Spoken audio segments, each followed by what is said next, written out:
So, recently there's been a big announcement for any Haiku fans out there. Recently Haiku received a port of Falkon, a modern, fully featured web browser.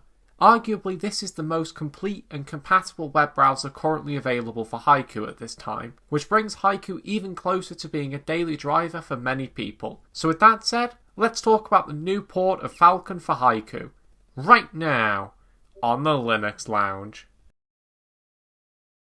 So indeed, today we're talking about the Falkon port for Haiku. First, let's talk about why this is a big deal. The primary reason is that Falkon actually uses Blink, which is the same web engine as Chromium. Now, I know that Chromium is evil, but this does mean that Falkon is highly compatible and very fast, which is a big deal for Haiku, since in my experience Haiku hasn't really had a decent web browser until now. So with that said, let's talk a little bit about how well Falkon works on Haiku. First, I have to say that the initial impressions of Falkon on Haiku are actually really good. The UI integrates brilliantly with Haiku, and I was also very impressed that Falkon comes with an ad blocker too, which is an absolute must-have on the modern web, and it's great that you can get a browser with one built in on Haiku.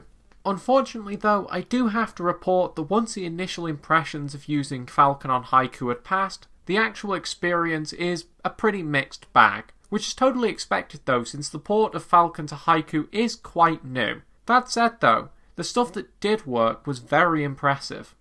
Unfortunately, most sites I tried to access seemed to crash the browser. I tried YouTube, Twitter, Reddit and other sites like that first, and they all crashed upon loading. Which I kind of expected because all of those sites are pretty bloated, but even something like Mastodon seemed to crash Falkon, which I didn't expect. Unfortunately, that does mean that for most people this browser isn't really going to be usable, just yet anyway.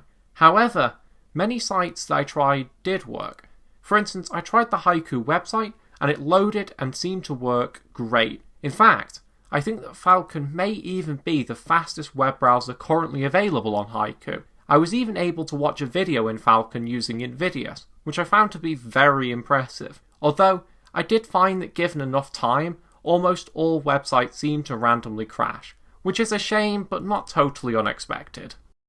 So in conclusion, I have to say the Haiku port of Falkon is seriously impressive and a huge step in the right direction for Haiku. I think once Falkon is in a more usable state, Haiku is going to become daily drivable for a fair few more people, which is seriously impressive, and I'm honestly really excited to be able to say that. So with that said, that's it for today's video. Stay tuned for more Haiku videos in the future, and I will see you in the next one. Thanks for watching.